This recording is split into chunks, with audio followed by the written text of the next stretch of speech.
said that you thought the attacking unit had showed improvement from the last couple of weeks. I guess what did you see from the defensive front in terms of stopping the run and whatnot? You said the defensive line? Yeah, front? Yeah, and linebackers too.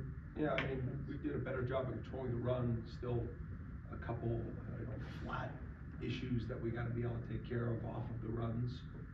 But I think the last couple of weeks we've seen slow improvement, not accelerated enough, but we're seeing it.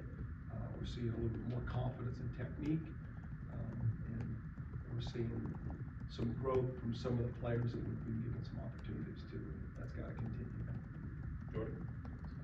Coach Norvell also mentioned improved third down defense, but needed to be a little bit better. How did you evaluate your team in that aspect of the game? Not good enough to win the game. There was a couple plays there. Even the first third down. We hold them to a field goal after the sudden change, but we give them an extra series. Just we could have made that third down a lot easier. There were some things that we thought we were able to dictate protection-wise, and we just, it's never okay for any third down to be executed because we have a plan to stop it, and we need to be better. We got to make sure that we hit on each third down opportunity because we got to play better. We got to be there for this football team. We got to keep getting better, especially on third downs. I thought our red zone was better because they didn't get the end zone each time. So there are things that you need to build on, but still maintain a standard of where you need to be. Losing Cam during that game obviously was a challenge. How'd you feel like? I mean, Justin seemed like he played well, and just that group overall. How'd you feel? Yeah, I mean, it just things happen out there, and so we're trying to make sure we're able to keep that position fresh so we can play as fast as we can. I do think Juice in the last couple of games when we give him the opportunity continues to gain confidence, and that shows up in his execution. He's able to play a little bit more to his ability. I think Blake is quietly just mounting reps. Still want to see more playmaking out of him because I know it's there. DeMarco Ward got in the game because we had to, we didn't want to just leave the three out there with DJ. So I thought DeMarco stepped up and, got his feet wet and was able to give us some snaps so that we could keep guys fresh and he could get his own experience. So we got a few guys back, but we got to just keep getting better with the guys we're giving opportunities. And the way we're operating right now is when the guys are showing it out there, we're giving their opportunities. When they do well in the game, they get more opportunities. If they don't, we go to the next guy. And so we're just trying to develop the entire defense, the entire team, whether that's showing up in special teams. Q Jones is showing up in the kicking game in a really good way. So we're trying to give him more opportunities on defense. Fenn went down again towards the end of the game, so Quinn was in there and did a nice job. The ball didn't come his way, but there are some of these guys that are redshirt freshmen that are starting to get. We believe in them. They just got to continue to believe in themselves so that we can maximize those opportunities when they get on the field. Liam? You mentioned some of the redshirt freshmen. KJ Kirkland came in for Shaheem. What did you make of his performance in that game? Good. I thought Kirk deserves the opportunity to continue that role. Of playing for us. I thought he handled things really well. I thought he was calm. He was in position. Things weren't too fast for him. He controlled the moment. There were some plays he left out there that I expect for him to make. He was a step late on a dig. Missed a tackle, but did make some. And so it was just building on the positives and learning from the things you need to be corrected. And he's somebody that I believe will do that. That's why we're here in that opportunity. And he'll be better this week. It's my job to make sure he is.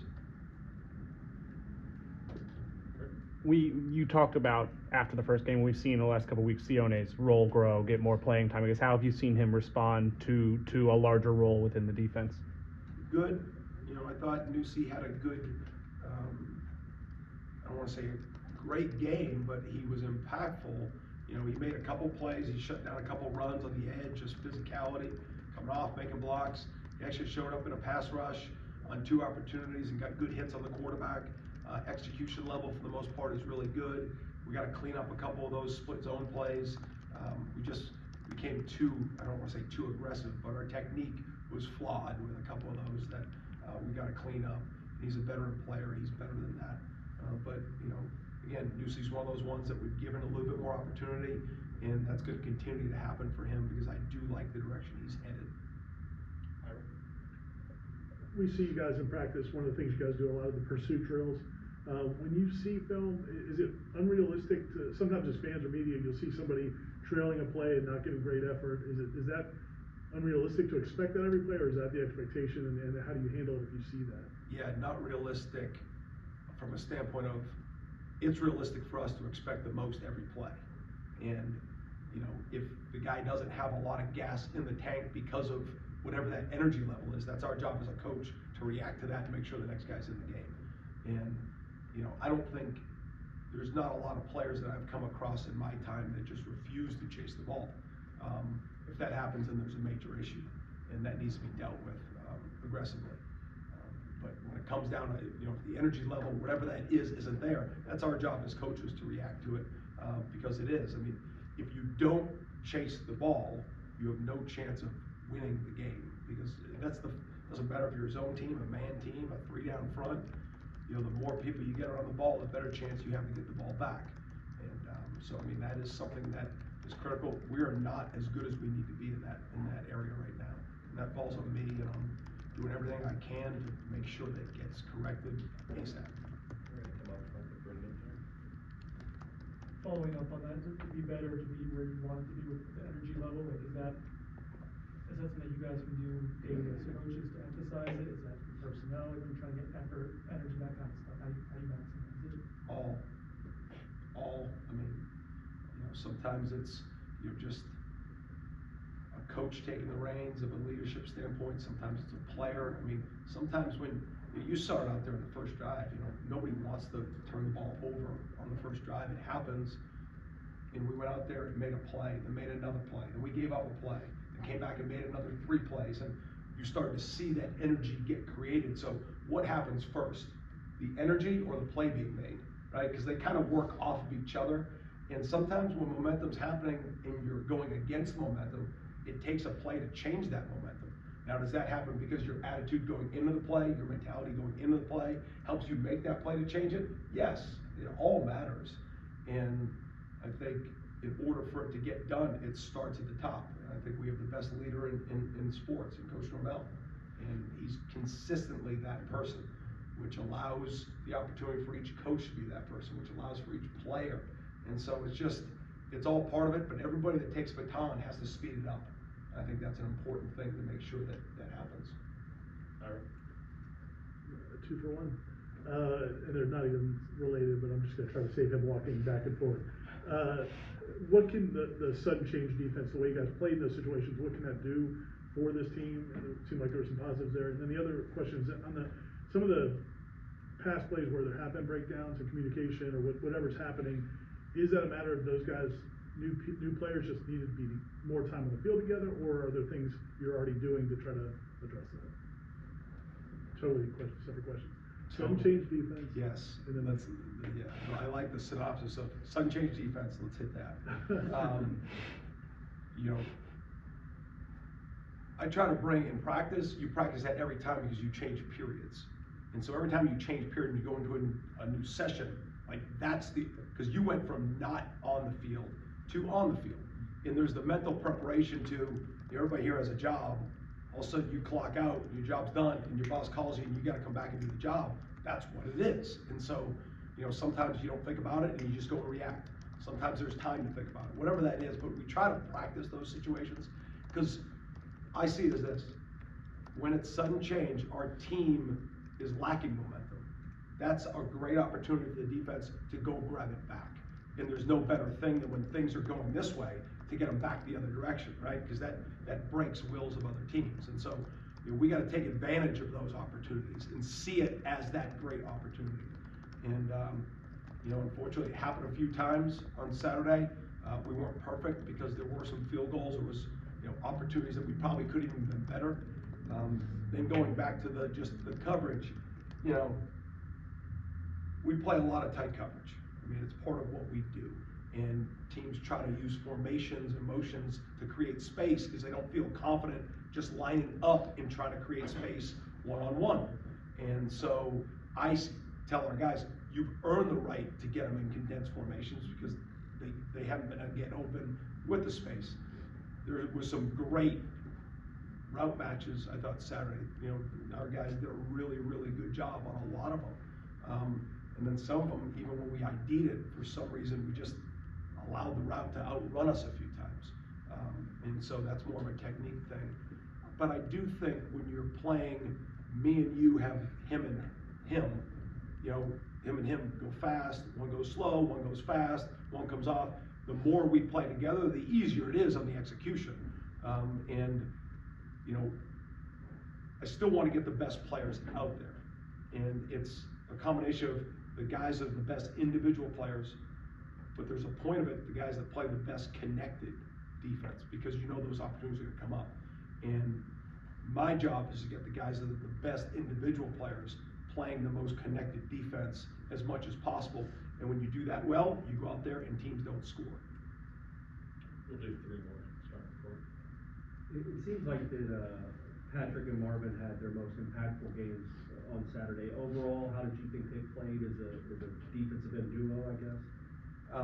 So separate from Nusi, just those two? Yes. Okay. Well, I think first thing, Corey, is they average 2 yards a rush.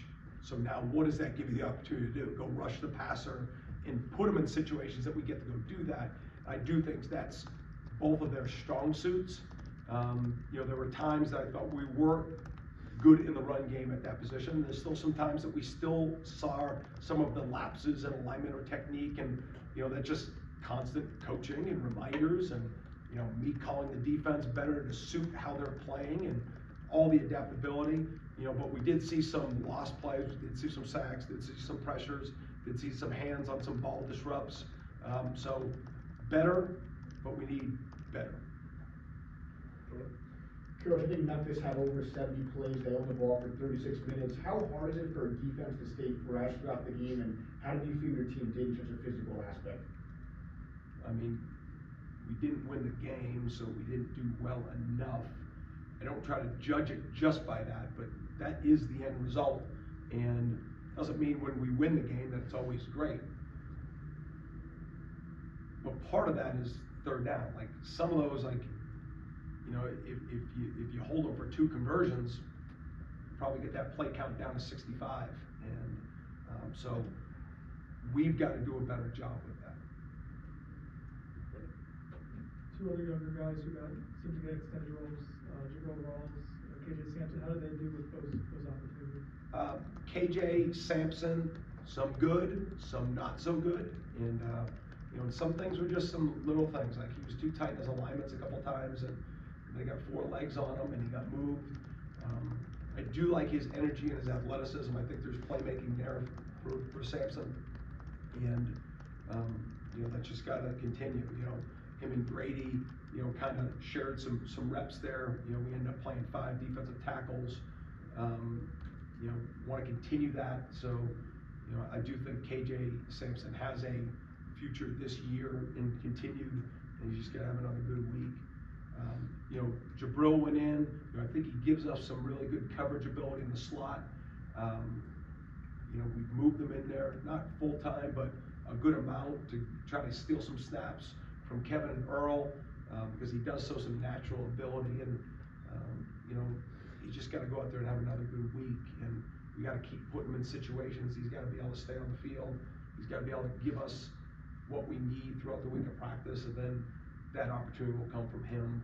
And when we put him out there, it means he's ready for it. So we need a little bit more from him, but I do believe that he can give it to us.